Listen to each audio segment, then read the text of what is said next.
What's up, friends? Welcome to Mom's Dinner. My name is Susie Weinrich. Here, we're helping you feel successful in your kitchen with super easy and delicious recipes. Today, I have such an easy one for you that is such a great kitchen hack.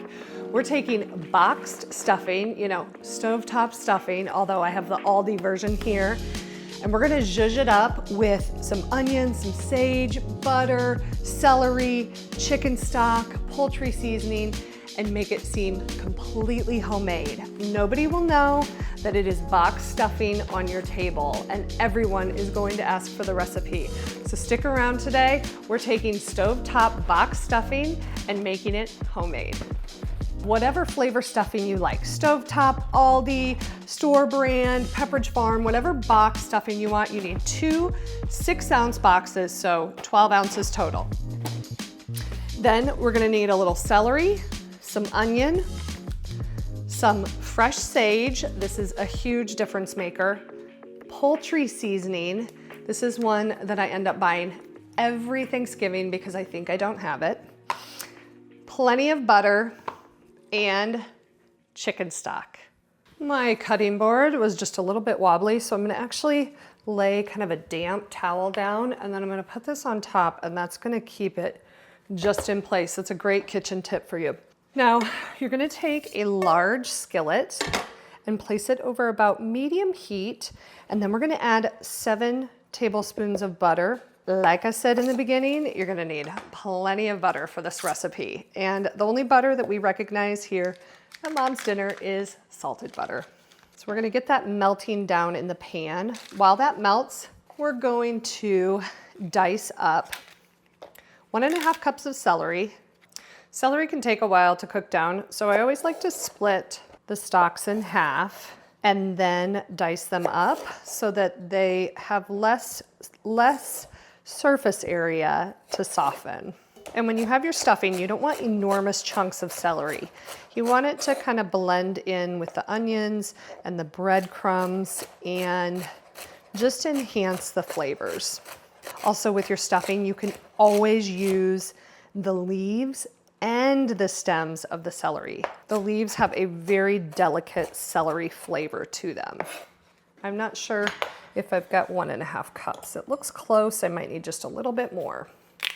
And I'm gonna use some of those leaves. Okay, that looks perfect. All right, now we're gonna get the yellow onion chopped up, and you basically want your yellow onion to be chopped up. Oh, we got a little brown spot. Luckily I have an extra onion in here. You never know what you're gonna get when you open them up. Same as baked potatoes. You never know if they're gonna have some crazy brown spot in the middle.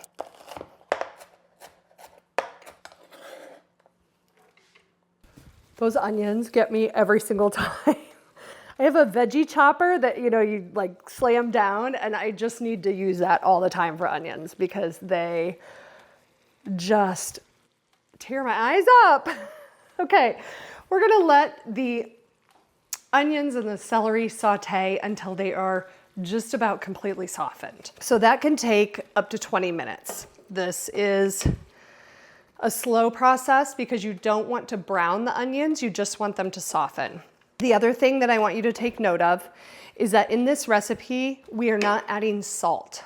Between the stuffing mix, the chicken stock, and the salted butter, there's generally plenty of salt to make your stovetop homemade stuffing taste amazing. So don't salt, let people salt at the table, promise.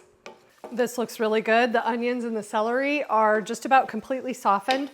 So now what I'm gonna do is chop up 2 tablespoons of fresh sage, and I'm just gonna remove the hard woody stems and then kind of try to roll them up a little bit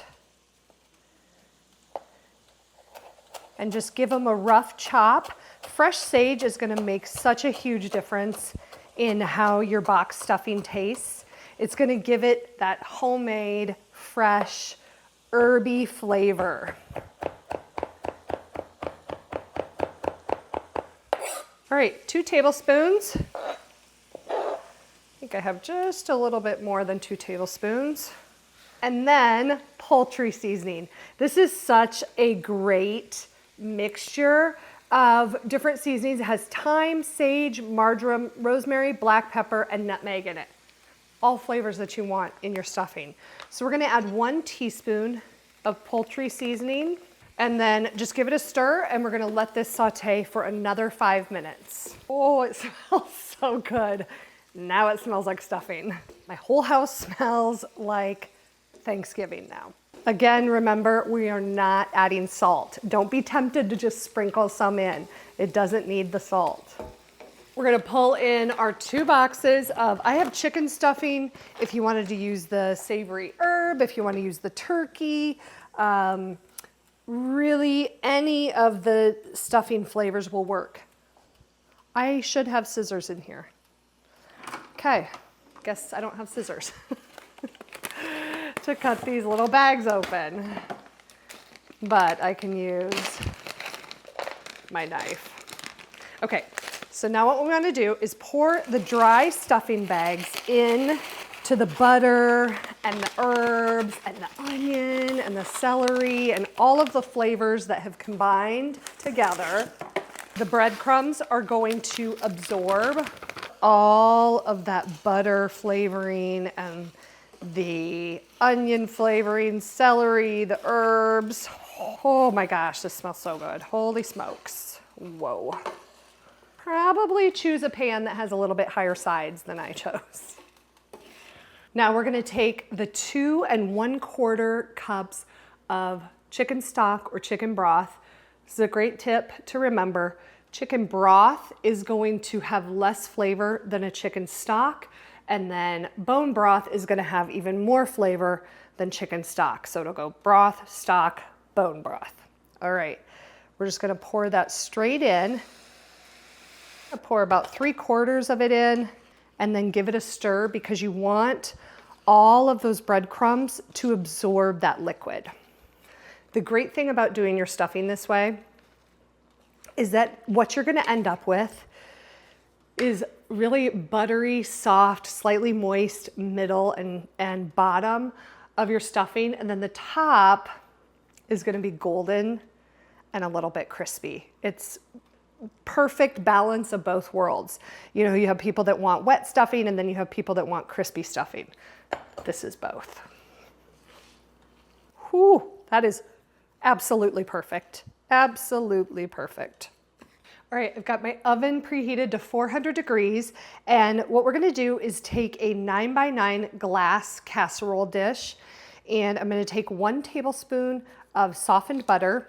I had, put 7 tablespoons in here, so I had 1 tablespoon left, and I'm going to get that coated all over the bottom of this pan. And a great way to do that, if it slides off of the paper like it did for me, or if you have butter that maybe is in a dish, take a paper towel and use that to coat the pan with the butter. You may lose a little bit to the paper towel, but that's okay. That looks great. Now we're going to take the stuffing mix and pop it down into the pan. You may have to press it a little to get it to all fit in the pan, which is fine. That looks incredible, but we're not done.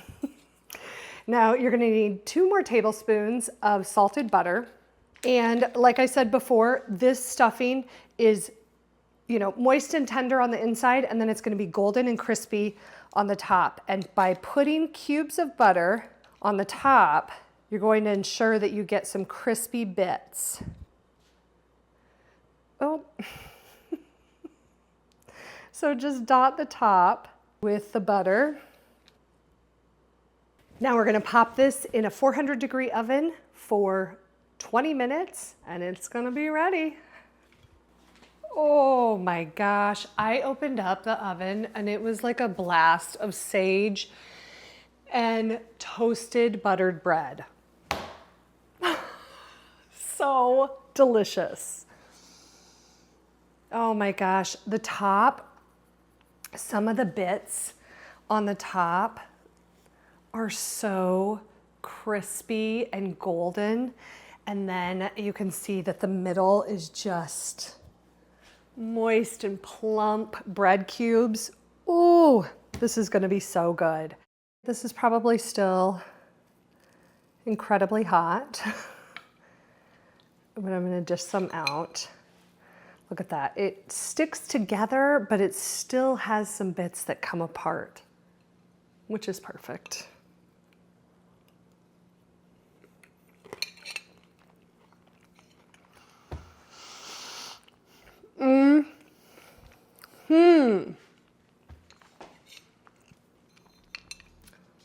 Thanksgiving, y'all.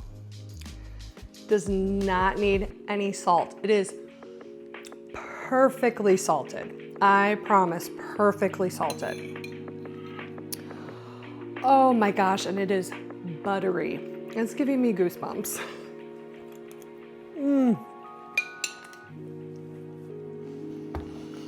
Nobody's gonna know that you didn't cube your own bread and dry it and do 7,000 steps, although that's delicious stuffing too. Have a few stuffing recipes. But if you need a little shortcut, if you need a break in the kitchen on one of your dishes, this is a great one. Another great shortcut recipe that I have is taking canned whole berry cranberries and doing the same thing, zhuzhing them up and making them seem totally homemade. I will link that recipe for you up here. I really hope you give this stuffing a try, whether it's at the holidays or if it's just a weeknight dinner that you want to make a little bit more special.